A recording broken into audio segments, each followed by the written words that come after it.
एक सुबह 6 बजे पश्चिम बंगाल के एक गांव में 19 साल का लड़का अपने गोदाम में तेज म्यूजिक के बीच लकड़ी काट रहा है। उसकी माँ बार बार उसे खाने के लिए बुलाती है, लेकिन वो गुस्से में माँ को डांट देता है।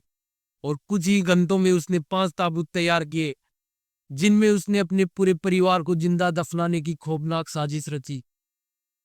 4 लोग मारे गए, लेकिन उसका बड़ा भाई किसी तरह वहां से बच निकला और उसने पुलिस को सारी कहानी बता दी। आखिर इस लड़के के दिमाग में ऐसा क्या चल रहा था कि उसने अपने ही माँ बाप, दादी और बहन को बड़ी ही बेरहमी के साथ मार डाला। ये कहानी आपको झकझोर देगी, सोचने पर मजबूर कर देगी। नमस्कार दोस्तों, मैं हूँ युग बगड़िया। अगर आप पहली बार हमारे चैनल पर आए हैं तो चैनल को सब्सक्राइब कर लीजिए और बेल आइकन दबा दीजिए, ताकि हमारी हर नई कहानी की नोटिफिकेशन सबसे पहले आपको मिल सके। आज की ये सच्ची कहानी पश्चिम बंगाल के मालदा जिले से है, जो एक 19 साल के लड़के की क्रूरता, परिवार में टूटते रिश्तों और अंधेरे दिमाग की कहानी है। ये कहानी हमें सिखाती है कि बच्चों की मानसिक स्थिति और जो उनके व्यवहार पर ध्यान रखना कितना जरूरी है। तो चलिए बिना देरी के शुरू करते हैं ये दिल दहला देने वाली कहानी, जो आपके रोंगटे खड़े कर देगी। ये कहानी शुरू होती है 28 फरवरी 2021 से पश्चिम बंगाल के मालदा जिले के 16 माइल गांव में। ये गांव मालदा शहर से करीब 25 किलोमीटर दूर है, जहां एक बड़ा सा घर था और इसके पास एक 2 मंजिला गोदाम था। इस घर में 6 लोग रहते थे। जावेद अली, जिनकी उम्र लगभग 50 साल के आसपास थी, उनकी पत्नी ईरा, जिसकी उम्र 45 साल के आसपास थी, और उनकी माँ अली जान, जो लगभग 75 साल के आसपास थी। बेटी आरिफा खातून, जो 17 साल की थी, और बड़ा बेटा आरिफ मोहम्मद, जो 21 साल का था। और जो सबसे छोटा बेटा था आसिफ मोहम्मद, वो 19 साल का था। जावेद अली काफी मेहनती इंसान थे, जो खेती और छोटा मोटा व्यापार करके परिवार को चलाते थे। ईरा, जो उनकी पत्नी थी, वो घर संभालती थी और बच्चों को अच्छे संस्कार देने की कोशिश करती थी। अली जान, जो परिवार की सबसे बुजुर्ग महिला थी, हमेशा बच्चों को प्यार देती थी। आरिफा एक होनहार लड़की थी, जो पढ़ाई में काफी अच्छी थी और जिसकी शादी के लिए जावेद ने 1 लाख रुपए जोड़े थे। आरिफ, बड़ा बेटा, काफी जिम्मेदार था और परिवार की मदद करता था, लेकिन जो आसिफ सबसे छोटा बेटा, कुछ अलग ही था। आसिफ का स्वभाव बचपन से ही चिड़चिड़ा था। वो अक्सर अकेला रहता था, अपने गोदाम में घंटों बिताता और जो तेज म्यूजिक सुनता। उसने हाई स्कूल के बाद एक टेक्निकल कोर्स किया था और दावा करता था कि उसे नासा में एक प्रोजेक्ट मिला है। वो अपने परिवार से कहता कि अगर उसे 23 लाख रुपए मिले तो वो दुनिया में नाम करवाएगा। जावेद ने, जो उसकी जिद के आगे झुकते हुए, अपनी जमीन बेच दी और 23 लाख रुपए उसे दिए। लेकिन आसिफ का जो दावा झूठा था। वो पैसे गैजेट्स, लैपटॉप और जो अपनी सनक पर खर्च करता करता रहा। उसने गोदाम भी अपने नाम करवा लिया और दिन रात वहां अजीबोगरीब प्रोजेक्ट्स पर काम करता। 28 फरवरी 2021 की सुबह 6 बजे आसिफ अपने गोदाम में था। तेज म्यूजिक बज रहा था और वो जो लकड़ी काट रहा था। उसकी माँ ईरा ने कई बार उसको आवाज लगाई, आसिफ खाना तैयार है, आ जाओ। लेकिन आसिफ ने गुस्से में कहा, मुझे काम करने दो, डिस्टर्ब मत करो। जब मैं प्रोजेक्ट पर काम कर रहा हूं तो मुझे टोको मत। ईरा ने कहा, बेटा सुबह सुबह इतना तेज म्यूजिक और जो लकड़ी काटने की क्या जरूरत है। लेकिन आसिफ ने माँ को डांट कर चुप करा दिया और कहा, यहां से चली जाओ और किसी को मेरे पास मत भेजना। ईरा उदास मन से वहां से चली जाती है, लेकिन उन्हें क्या पता था कि जो आसिफ जो लकड़ियां काट रहा था, वो 5 ताबूत बना रहा था। उसने बाजार से लकड़ियां और पॉलीथीन खरीदे थे और जो ताबूतों को इस तरह डिजाइन किया कि उनमें पानी भरा जा सके। उसका मकसद था अपने पूरे परिवार को खत्म करना। दोपहर 12 बजे ईरा ने फिर आवाज दी, कि खाना तैयार है, पूरा परिवार डाइनिंग टेबल पर जमा है। आसिफ ने फ्रिज से जो जूस की बोतल निकाली और उसमें 20 की नींद गोलियां मिला दी। ये गोलियां उसने अपने पिता जावेद की मदद से ही पहले खरीदी थी, क्योंकि वो जो अक्सर उसे नींद नहीं आती थी। नींद न आने की शिकायत के कारण पिता ने ही उसे नींद की गोलियां दिलवाई थी। 20 गोलियों को उसने जूस में जो मिलाकर उसे हिलाकर फ्रिज में रख दिया और कहा, खाना खाने के बाद सभी इसे पी लेना। खाना खाने के बाद आसिफ ने अपने बड़े भाई आरिफ से कहा, जूस निकालो, लेकिन मेरा कम डालना, मैंने पहले ही पी लिया है। आरिफ ने 6 गिलासों में जो जूस डाला और आरिफ का गिलास जानबूझकर कम भरा। सबने जूस पी लिया और जो आसिफ गोदाम में चला गया, जहां वो हेडफोन लगाकर फिर से इंग्लिश मूवी देखने लगा। कुछ देर बाद जब वो वापस आया तो उसने देखा कि उसका जो पूरा परिवार, माँ, पिता, दादी, बहन और जो भाई है, सभी के सभी बेहोश पड़े थे। उनके मुंह से झाग निकल रहा था और वो विरोध करने की स्थिति में नहीं थे। आसिफ ने अपनी साजिश को अंजाम देना शुरू किया। उसने एक एक करके अपने परिवार वालों को गोदाम में ले जाना शुरू किया। सबसे पहले उसने अपने पिता जावेद को घसीटा। उसने उनके हाथ पैर और जो मुंह पर टेप बांधा, उन्हें ताबूत में डाला, ढक्कन बंद कर दिया और जो पानी से उसे भर दिया। फिर उसने अपनी माँ ईरा को उसी तरह ताबूत में बंद किया। उसने माँ से कहा, अब तुम अब्बू के पास ही रहोगी।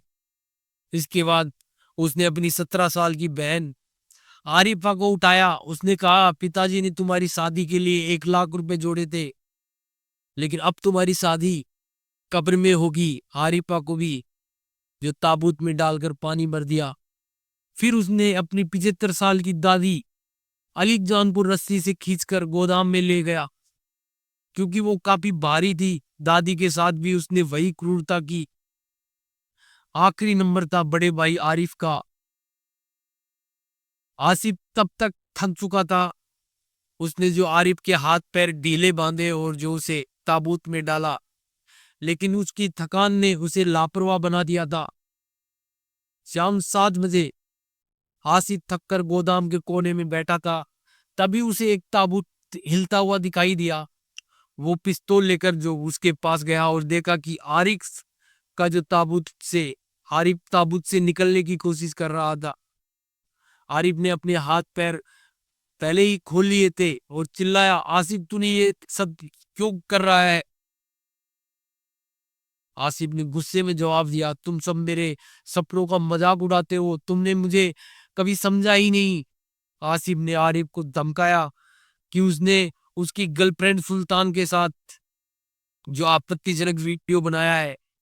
उसने कहा, अगर तुमने कुछ किया तो ये वीडियो वायरल कर दूंगा और तुम्हें कहीं मुंह दिखाने लायक नहीं छोड़ूंगा। डर के मारे आरिफ चुप हो गया।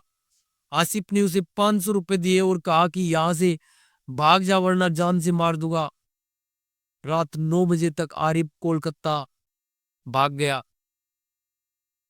आसिफ ने 4 ताबूतों को, जिनमें माँ, पिता, दादी और बहन को गोदाम में 6 फुट गहरे और जो 12 से 13 फुट चौड़े गड्ढे में दफना दिया। उसने तेज म्यूजिक चलाकर काम किया ताकि पड़ोसियों को शक न हो। ये काम करते करते सुबह 4 बज गए। इसके बाद वो थककर सो गया। अगली सुबह 9 बजे जो पड़ोसी नौसाद ने दरवाजा खटखटाया। आसिफ ने कहा, सब अमेरिका चले गए, मुझे डिस्टर्ब मत करो। उसने ये जो झूठ फैलाया कि उसका परिवार अमेरिका चला गया। अगले 3 महीनों तक वो अकेले घर में रहा, होटल से खाना मंगवाता और किसी से बात नहीं करता। इस बीच आरिफ झारखंड में जो अपने मामा शीश मोहम्मद के पास पहुंच गया। वो डरा हुआ और काफी चुपचाप रहता था। 17 दिन बाद जब मामा ने बार बार पूछा कि परिवार कहाँ है, तो आरिफ टूट गया और उसने बताया कि जो 28 फरवरी 2021 को आसिफ ने सबकी हत्या कर दी। उसने ताबूतों में जो लाशें देखी थी। 19 जून 2021 की रात शीश मोहम्मद जो कलियाचक थाने गए और सारी वारदात बताई, जिसके बाद पुलिस तुरंत जो एक्शन में आई और मौके पर पहुंची। पुलिस ने जो 16 माइल के घर को घेर लिया और आसिफ को हिरासत में लिया। और जब उससे पूछताछ की गई तो उसने पहले झूठ बोला, लेकिन पुलिस ने जब थोड़ी शक्ति दिखाई तो उसने कबूल किया कि उसने उन सभी को मार कर जो लाशें गोदाम में दफनाई हैं। पुलिस ने गट्टो खोदकर 6 फुट गहरे गड्ढे से 4 कंकाल बरामद किए। डीएनए टेस्ट से पुष्टि हुई कि ये जो जावेद, ईरा, अली जान और जो आरिफा की लाशें थी। 26 अगस्त 2021 को मालदा सेशन कोर्ट में चार्जशीट दाखिल हुई। आसिफ ने कबूल किया कि जो उसने इंग्लिश फिल्मों से प्रेरित होकर ये सारी हत्याओं की साजिश की। उसने बताया कि परिवार उसकी जिद और जो सपनों का मजाक उड़ाता था, जिससे वो गुस्से में रहता था। उसने पिता से 23 लाख रुपए और गोदाम अपने नाम करवाया, लेकिन परिवार की जो डांट फटकार से वो तंग आ चुका था और 16 मई 2025 को आसिफ को दोषी करार दिया गया। 17 मई 2025 को जज यूसुफ बनर्जी ने उसे फांसी की सजा सुनाई, जिसमें कहा गया कि इसे तब तक फंदे पर लटकाया जाए जब तक इसके प्राण न निकल जाए। फिलहाल आसिफ मालदा जेल में है और उसका जो केस हाई कोर्ट में लंबित है। सुप्रीम कोर्ट और राष्ट्रपति के पास जाने में शायद सालों लग जाए, जैसा कि भारत की न्याय प्रणाली में अक्सर होता है। इस घटना ने पूरे मालदा में हड़कंप मचा दिया। लोग हैरान थे कि एक 19 साल का लड़का इतना क्रूर कैसे हो सकता है। आसिफ की कहानी हमें बताती है कि बच्चों की जिद, उनके गलत प्रभाव और जो परिवार में संवाद की कमी कितनी खतरनाक हो सकती है। अगर जावेद और ईरा ने आसिफ के व्यवहार पर पहले ही ध्यान दिया होता तो शायद यह हादसा टल सकता था। दोस्तों, इस कहानी को सुनाने का मकसद किसी को डराना या परेशान करना नहीं। हमारा उद्देश्य आपको जागरूक करना है। बच्चों के व्यवहार पर नजर रखे, उनकी जिद को समझे, लेकिन उसे हद से ज्यादा बढ़ावा न दे।